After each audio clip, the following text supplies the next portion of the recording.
नमस्कार, मैं Madhusudan Kumar Mahato, PGT chemistry, lockdown e Pathshala DC Ramgarh में आप सभी का स्वागत करता हूँ।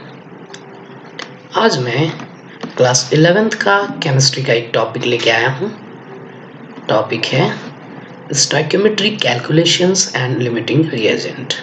तो आज हम लोग stoichiometry calculations and limiting reagent पर चर्चा करने वाले हैं।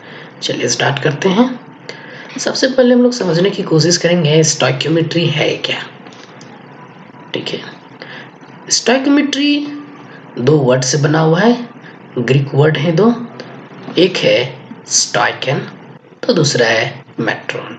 स्टोइकेन का मीनिंग होता है एलिमेंट, मेट्रॉन का मीनिंग है मेजर। यानी स्टोइकियोमेट्री में हम लोग एलिमेंट मेजरमेंट पढ़ने वाले हैं। एलिमेंट मेजरमेंट करने का मतलब है कि केमिकल रिएक्शन में रिएक्टेंट के एलिमेंट्स या प्रोडक्ट के एलिमेंट्स का कैलकुलेशन। देखते हैं किस तरह से रिएक्टेंट और प्रोडक्ट के एलिमेंट को हम लोग कैलकुलेट करेंगे। ठीक है, तो स्टोइकियोमेट्री को हम लोग इस तरह से डिफाइन कर सकते हैं। Stoichiometry deals with the calculation of mass और volume of the reactant and products involve in a chemical reaction.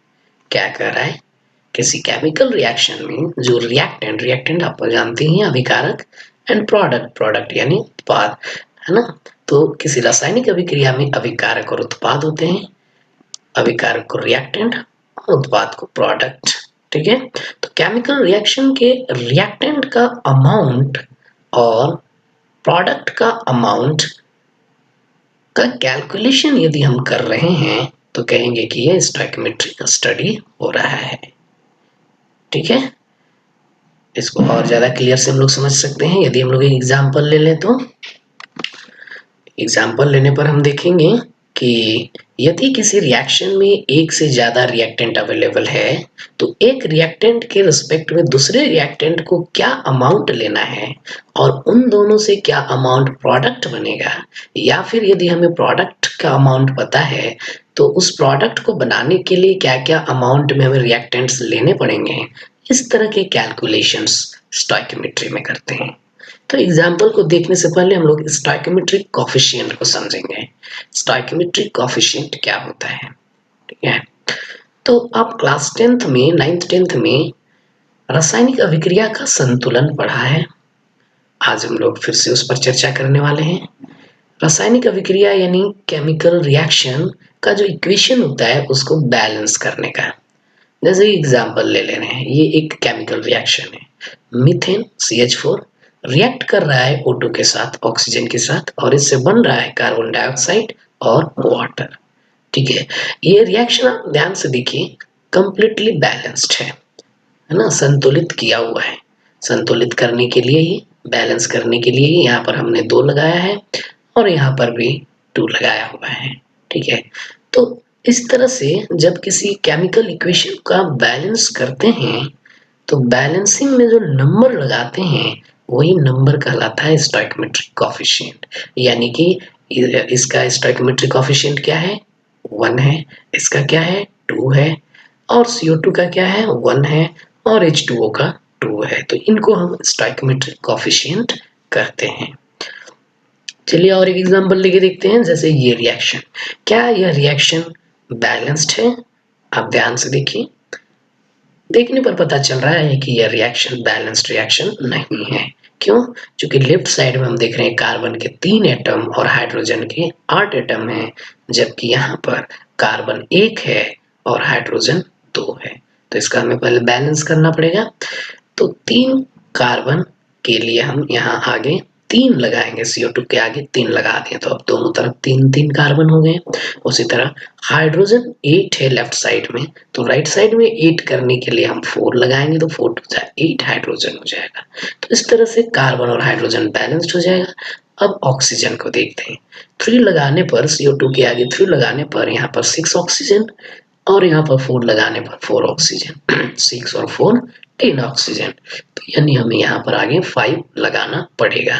अब यह केमिकल रिएक्शन हमारा कंप्लीटली बैलेंस्ड है और इसको हम इस तरह से लिख सकते हैं। ठीक है, ये बैलेंस किया हुआ है। यहाँ 4 लगाए हैं, 3 और ये 5। तो अब इस इक्वेशन का स्टोइकोमेट्रिक कोफिशिएंट क्या रहा? तो कहेंगे प्रोपेन, ये प्रोपेन होता है, इसका क्या है 1, oxygen 5, carbon dioxide 3 and water का 4। ये स्टोइकोमेट्रिक कोफिशिएंट है। तो स्टोइकोमेट्रिक कैलकुलेशंस के लिए, यानी स्टोइकोमेट्री के लिए हमें केमिकल इक्वेशन को बैलेंस करना पड़ता है। ठीक है, केमिकल इक्वेशन का बैलेंस करने के बाद ही हम स्टोइकोमेट्रिक कैलकुलेशंस कर सकते हैं। तो अब चलिए स्टोइकोमेट्रिक कैलकुलेशन को करके देखते हैं। तो ये हम लोग स्टोइकोमेट्रिक कैलकुलेट करेंगे। स्टोइकोमेट्रिक कैलकुलेशन फिर से हम कह रहे हैं क्या है, सिंपली कहेंगे it is the calculation of amount. Amount क्या हो सकता है, मोल हो सकता है, मॉलिक्यूल हो सकता है, या फिर ग्राम में मास हो सकता है, या फिर वॉल्यूम हो सकता है। ठीक है, ऑफ रिक्वायर्ड रिएक्टेंट और the product produced in a chemical reaction. एक एग्जांपल लेके देखते हैं। जैसे ये एक एग्जांपल है, प्रोपेन का रिएक्शन ऑक्सीजन के साथ और फिर कार्बन डाइऑक्साइड और H2O बन रहा है। ये रिएक्शन कंप्लीटली बैलेंस्ड है, यानी अब इसका हम स्टोइकोमेट्रिक कैलकुलेशन कर सकते हैं। ठीक है, तो इसके लिए प्रॉब्लम लेंगे। जैसे कि ये प्रॉब्लम दिया हुआ है, how many moles of O2 gas are required to produce 12 gram of CO2। देखिए CO2 कितना बनना चाहिए, 12 ग्राम। इसके लिए हमें कितना मोल्स, 12 मोल्स CO2 बनना चाहिए। इसके लिए हमें कितना मोल्स ऑक्सीजन लेना पड़ेगा, ये क्वेश्चन है। यानी O2 और CO2 के बीच का रिलेशन को हमें देखना है। तो O2 और CO2 के बीच का ये रिलेशन है। 3 मोल CO2 बनने के लिए हमें 5 मोल O2 की जरूरत पड़ रहा है, आवश्यकता है। ठीक है, अब क्वेश्चन हमें क्या कहा है, 12 मोल्स CO2 बनाने हैं। तो यहाँ देखेंगे 3 मोल्स के लिए 5 मोल है, लेकिन हमें बनाने हैं 12 मोल्स। क्वेश्चन में 12 मोल्स का आ गया, यानी 3 4 12, यानी 4 टाइम्स ज्यादा बनाना है, 4 गुना ज्यादा बनाना है। ठीक है, तो 4 गुना जब ज्यादा बनाना है तो हमें ऑक्सीजन भी 4 गुना ज्यादा लगेगा। तो 5 4 20, यानी वर्बली इसका आंसर क्या हो गया, 20 मोल्स। कितना ऑक्सीजन की जरूरत पड़ेगा, 20 मोल्स का ऑक्सीजन का जरूरत पड़ेगा, हमें आवश्यकता पड़ेगी। इसको हम लिख के कैसे दिखा सकते हैं, इस तरह से।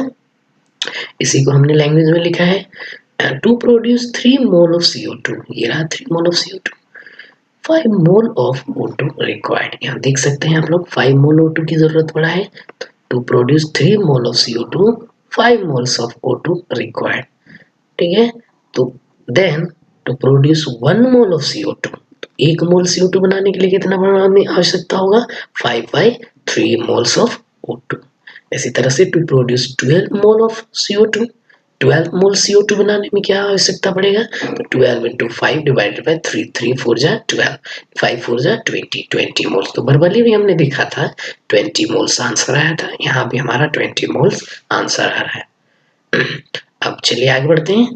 कभी कभी आप देखिएगा कि इस तरह के प्रॉब्लम्स में कभी मास दिया रहेगा, है ना, एक रिएक्टेंट का मास दिया रहेगा और दूसरे रिएक्टेंट का मास आपको निकालना पड़ेगा एक पर्टिकुलर रिएक्शन के लिए, या फिर रिएक्टेंट्स के मास दिए रहेंगे और प्रोडक्ट का मास निकालना पड़ सकता है ग्राम में, या फिर एक का मोल में दिया हुआ रहेगा और दूसरे को हमको ग्राम में कैलकुलेट करना है। तो इसको कैसे हम लोग करेंगे, यदि ग्राम की बात आती है, ग्राम में हमारा क्वेश्चन दिया हुआ है, तो फिर हम इस रिएक्शन में प्रत्येक रिएक्टेंट और प्रोडक्ट का जो मास इन्वॉल्व हो रहा है उसको पहले हम लोग कैलकुलेट करेंगे, कितना लग रहा है ना, कितनी आवश्यकता पड़ रही है। जैसे इस रिएक्शन के लिए यहाँ पर हम देखेंगे तो कोफिशिएंट इसका 1 है तो फिर 1 मोल होगा, 5 है तो 5 मोल्स होगा, 3 है तो 3 मोल्स होगा और 4 है तो 4 मोल्स होगा। ठीक है, जो कि ये क्वेश्चन हमारा मोल्स पर था, तो बस यही मोल्स देख के हम बता दिए थे, हम लोग बना सकते थे। लेकिन जब मास में दिया रहेगा तो फिर इसका हम मोलर मास निकालेंगे। तो यहाँ पर 3 कार्बन है, 12 into 3, और फिर 8 हाइड्रोजन है, एक हाइड्रोजन के लिए 1 और 8 हाइड्रोजन है तो 1 into 8। इसको जब हम ऐड करेंगे तो कितना आ रहा है, 44 ग्राम आ रहा है। इसी तरह से यहाँ पर O2 है, O2 के लिए 16 इंटू 2 हो जाएगा, चूंकि एक ऑक्सीजन का 16 और 2 ऑक्सीजन एटम है, यानी 16 इंटू 2 हो जाएगा, और 5 मोल्स है तो 5 से इंटू, यानी 160 ग्राम। इस तरह से सभी का हम मास निकाल लेंगे इस रिएक्शन में जो आवश्यकता पड़ रहा है या जो बन रहा है, ठीक है। अब इनके मदद से हम प्रॉब्लम्स को सॉल्व कर सकते हैं। अब हमारे पास मास भी अवेलेबल है, मोल्स भी अवेलेबल है। चलिए एक प्रॉब्लम लेके देखते हैं। जैसे ये प्रॉब्लम हमारा है, इसमें हम देख सकते हैं क्या कह रहा है, how many moles of propane are required to produce 1320 gram of CO2 gas, ठीक है। तो 1320 ग्राम ऑफ CO2, यानी ये ग्राम में दिया हुआ है, CO2 का मास कितना होना चाहिए, इतना 1320 ग्राम। तो ये अमाउंट CO2 बनने के लिए हमें कितना मोल्स प्रोपेन की जरूरत पड़ेगा, यानी इस बार हमें रिलेशन किनका देखना है, प्रोपेन और CO2 का, ठीक है। तो यहाँ पर हम देख रहे हैं 132 ग्राम CO2 के लिए हमें 1 मोल की आवश्यकता है, ठीक है। यहाँ पर देख सकते हैं कोफिशिएंट क्या है, 1, यानी 1 मोल यदि हम प्रोपेन लेते हैं तो 3 मोल्स CO2 बनता है, जिसका मास है 132 ग्राम। अब इसका हमें क्वेश्चन में 10 टाइम्स ज्यादा दिया हुआ है, ठीक है, यानी 10 टाइम्स हमें ज्यादा बनाना है, 10 गुना ज्यादा बनाना है। तो ऑब्वियसली जब CO2 10 गुना ज्यादा बनाना है तो हमें 10 गुना ज्यादा प्रोपेन भी लेना पड़ेगा, यानी कितना मोल लेना पड़ेगा, पहले से 1 मोल था, अब 10 मोल्स लेना पड़ेगा, यानी वर्बली इस क्वेश्चन का आंसर, इस प्रॉब्लम का आंसर हम लोग कर सकते हैं 10 मोल्स, ठीक है। इसको हम लोग बना के देखते हैं। फिर उसी तरह से लिखेंगे जैसा पिछला प्रॉब्लम हम लोग ने किया था, to produce 132 gram of CO2, 132 gram of CO2, 1 mole of propane required, 1 mole, आगे कोफिशिएंट 1 है तो 1 mole of propane required. Then to produce 1 gram of CO2, 1 by 132 moles of C3H8 required, ठीक है। 10th क्लास में इस तरह के problems maths में आप लोग किए हुए हैं। देन 1320 ग्राम ऑफ CO2, इसके लिए क्या लिख सकते हैं हम लोग, 1320 इंटू 1 डिवाइडेड बाई 132, और जब इसको हम सिंप्लीफाई करेंगे तो ये कितना आ जाएगा, 10 मोल्स ऑफ प्रोपेन। तो इस तरह से हम लोग स्टोइकियोमेट्रिक कैलकुलेशंस को कर सकते हैं। तो आप लोग प्रैक्टिस कर सकते हैं इस तरह के प्रॉब्लम्स का, या फर्स्ट चैप्टर का है। अब आगे हम लोग देखते हैं अगला topic, limiting reagent. Limiting reagent, limiting reagent क्या है, जैसा कि नाम बता रहा है लिमिटिंग रिएजेंट, यानी किसी रिएक्शन पर इसका कंट्रोल रहेगा, लिमिट करेगा, है ना, रिएक्शन को स्टॉप करेगा। तो कहता है किसी रिएक्शन में जहां पर एक से ज्यादा रिएक्टेंट है, उस स्थिति में हम देखते हैं कि कौन सा रिएक्टेंट का अमाउंट सबसे पहले खत्म होता है, सबसे पहले फिनिश होता है, उसको हम लिमिटिंग रिएजेंट कहेंगे। और जिस रिएक्टेंट का अमाउंट बचा हुआ रहेगा उसे हम एक्सेस रिएजेंट कहेंगे। चलिए एग्जांपल लेके देखते हैं। तो ये जैसे हमारा प्रॉब्लम है, ठीक है, 10 gram of H2 reacts with 64 gram of O2 to form H2O, which is the limiting reagent। यहाँ पर पूछा है इन दोनों में से O2 और H2, इन दोनों में से कौन लिमिटिंग रिएजेंट है। तो जैसा कि अभी हमने समझा है लिमिटिंग रिएजेंट को, जो पहले जिस रिएक्टेंट का अमाउंट पहले फिनिश हो जाए उसको हम लिमिटिंग रिएजेंट कहेंगे, और जिस रिएक्टेंट का अमाउंट हमारे पास रिमेनिंग रहे, बचा हुआ रहे, उसे हम एक्सेस रिएजेंट कहेंगे। तो इसी को लैंग्वेज में लिखे हैं, the reactant which gets consumed and limits the amount of product formed in a chemical reaction is called limiting reagent, ठीक है। जो फिनिश हो जाए उस रिएजेंट को, जो सबसे पहले फिनिश हो जाए उस रिएजेंट को हम कहेंगे, क्या कहेंगे, लिमिटिंग रिएजेंट और लिमिटिंग रिएक्टेंट, ठीक है। फिर the reactant which is not consumed completely in the reaction is called excess reagent या रिएक्टेंट, यानी वैसा रिएक्टेंट जो कि कंप्लीटली कंज्यूम्ड नहीं हो रहा है, कुछ अमाउंट बचा रह जा रहा है, ऐसे रिएक्टेंट को हम क्या कहेंगे, एक्सेस रिएजेंट। जैसे यहाँ पर हमने एक प्रॉब्लम लिया है, इसमें देखते हैं 10 gram of H2 reacts with 64 ग्राम। अब देखिए O2 का मास दिया हुआ है 64 ग्राम एंड H2 का मास दिया हुआ है 10 ग्राम। अब इसका हमको केमिकल रिएक्शन लिख के देखना है, ठीक है, कि वाटर बनने में किस रेशियो में इन दोनों रिएक्टेंट का मास का यूज होगा और पहले कौन कंज्यूम हो रहा है। तो इसका केमिकल रिएक्शन लिखेंगे। इसका केमिकल रिएक्शन इस तरह से लिख सकते हैं हम लोग, 2H2 प्लस O2 2H2O। ठीक है, तो ये देखिए रिएक्शन कंप्लीटली बैलेंस्ड है। अब यहाँ पर हम लिमिटिंग रिएजेंट को फाइंड करने की कोशिश करेंगे। 2H2 यानी H2 का मास कितना इन्वॉल्व हो रहा है, तो 2H2 यानी 2 इंटू 1 और 2 मोल से यानी 2 से हम इसको इंटू करेंगे यानी 4 ग्राम। 4 ग्राम H2 लग रहा है, जबकि O2 कितना लग रहा है 32 ग्राम्स एंड वाटर कितना बन रहा है 36 ग्राम। तो 4 ग्राम एंड 32 ऐड करेंगे तो 36, यानी law of conservation of mass, जो केमिस्ट्री के बेसिक लॉ हमने देखा था 5 उसमें से एक था, यहाँ पर फॉलो हो रहा है। लेकिन हमें यहाँ फाइंड करना है लिमिटिंग रिएजेंट। तो रिएक्शन को देख के हम बता सकते हैं ऑक्सीजन 32 ग्राम कंज्यूम हो रहा है, जिसमें 4 ग्राम हाइड्रोजन की जरूरत पड़ रही है। अब क्वेश्चन में हमें दिया हुआ है 64 ग्राम, यानी जस्ट डबल है 32 का डबल 64। ठीक है, तो इसका मतलब है हाइड्रोजन भी जस्ट डबल फिनिश होगा, यानी 4 ग्राम है तो कितना ग्राम फिनिश होना चाहिए 8 ग्राम, लेकिन कितना दिया है 10 ग्राम क्वेश्चन में। इसका मतलब है कि हाइड्रोजन हमें एक्सेस दिया हुआ है, कितना एक्सेस दिया है 2 ग्राम्स। तो इसमें लिमिटिंग रिएजेंट कौन हो जाएगा, पहले कंज्यूम पहले फिनिश हो जा रहा है O2, है ना, तो O2 हो गया लिमिटिंग रिएजेंट, जबकि H2 हो जाएगा एक्सेस रिएजेंट। तो ये हम ग्राम के रिस्पेक्ट में बताएं। यदि नंबर ऑफ मोल्स में निकाल बताना चाहें तो पहले यहाँ से हमें नंबर ऑफ मोल्स निकालना पड़ेगा और इसको इस तरह से कर सकते हैं। Number of moles of O2 जो दिया हुआ है ना given, number of moles of H2 पहले निकालते हैं। चलिए H2 कितना है, नंबर ऑफ मोल्स कैसे निकलेगा, तो जो मास दिया हुआ है उसको हम इसका मोलर मास से डिवाइड कर देंगे। मोलर मास H2 का कितना है, तो एक H का 1 होता है, 2H यानी 2 हो जाएगा, यानी 10 डिवाइड बाई 2 यानी कि आ जाएगा 5 मोल्स। तो क्वेश्चन में कितना मोल दिया हुआ है 5 मोल्स H2 दिया हुआ है।